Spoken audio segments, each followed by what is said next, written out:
Hello, my name is Ian Hawkins. I'm the News and Investigations Editor here at Swoop. Today, I'm delighted to be talking to Paco Underhill, who is the godfather of retail and the absolute master of understanding customer behavior. He is the author of Why We Buy, a sort of Bible, if you like, of the science of shopping. And this is full of insights about how and why shops work out or not. So it's really exciting to be talking to him at a time that is make or break for the entire industry as we know it. Paco, you started by following shoppers around with a clipboard and a stopwatch. And I just wondered, how are you measuring behavior these days?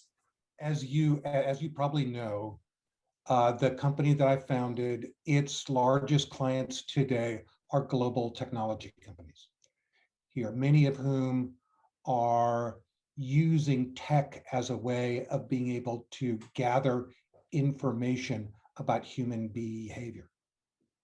I think we counted that we used more than 1,000 different measures over the course of 35 years. And we settled on about 30 basic ones. And those 30 things may have been average time in store, average time on a website, number of sections visited, conversion ratios. And if we look at that lineup, somewhere between 50 and 60% of them today can be collected digitally, okay? Mm-hmm. But one of the challenges that we face in the broader world of retail is that collecting data is really easy. The challenge is that while collecting it is easy, processing it is still a very particular skill.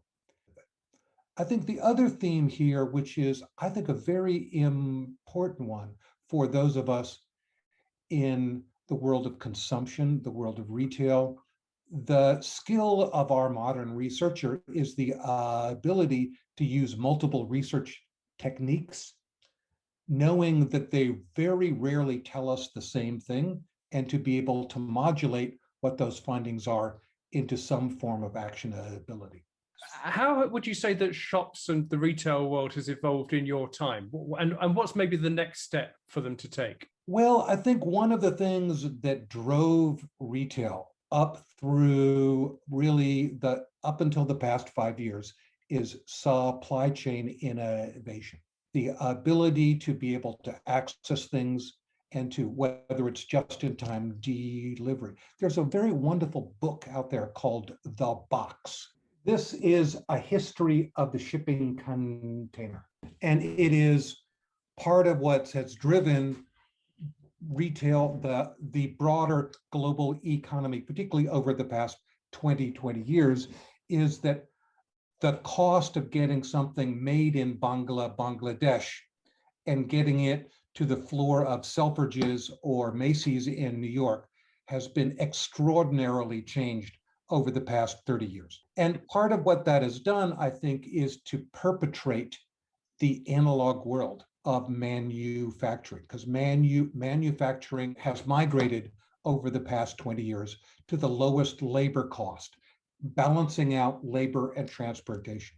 One of the things that we're looking at today is we are finally making that transition on the manufacturing and the supply chain side. And that the reason for having a factory in Bangladesh or in Vietnam for the lowest labor cost, I think is going to start to dissolve as digital manufacturing kicks in. And that therefore the management of labor, supply chain, and transportation costs are going to be shifting drastically. The other thing which I think is also very true is the conflict between global and local.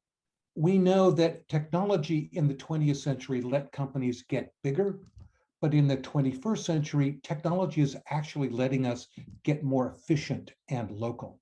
If, for example, I can open a showroom where people come in, can experience the product, maybe even try it on, maybe even play with it, but the fulfillment is digital, then we've completely radically changed the model of how things work.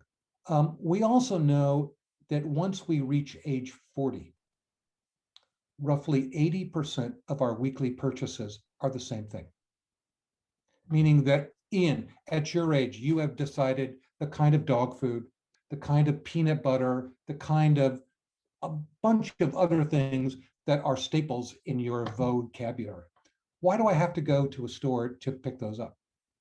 Why do those have to be packaged in a form that screams at me from the shelf, but is fundamentally ecologically unsound? The cutting edge of modern retail left North America and Western Europe a long time ago, and it's gone to places in the world where money is young.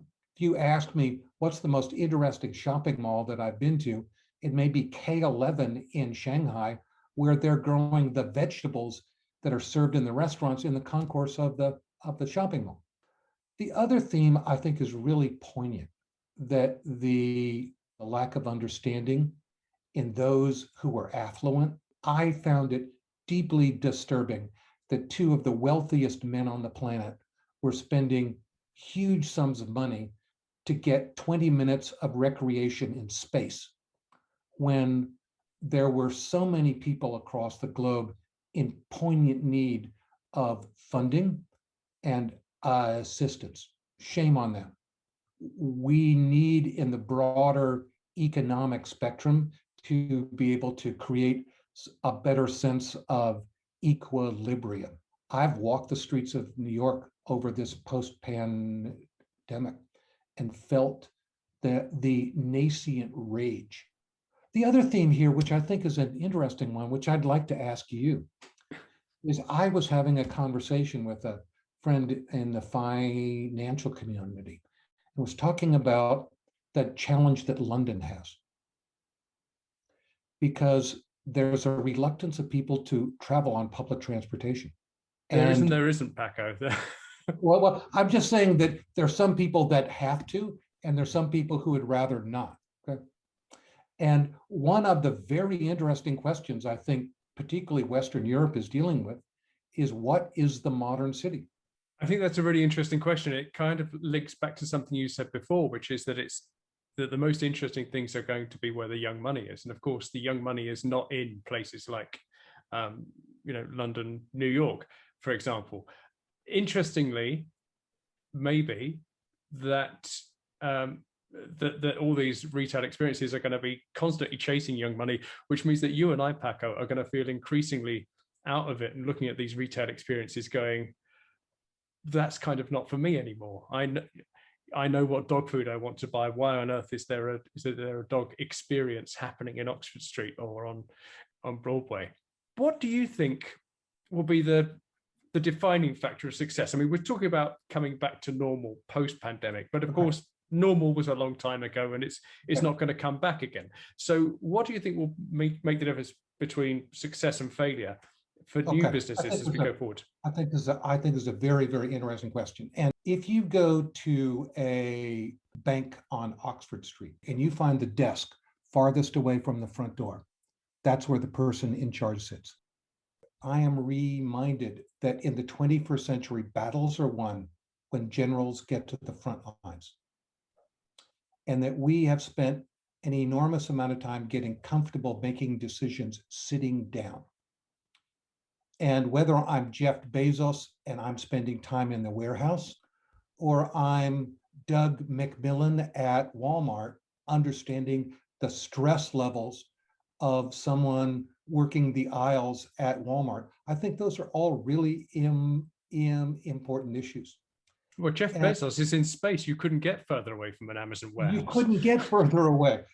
But part of what I think is very important is a shift in modern management, that getting to the front lines and being able to have some direct experience where your enterprise touches its customer is a very important part of tempering your decision-making process.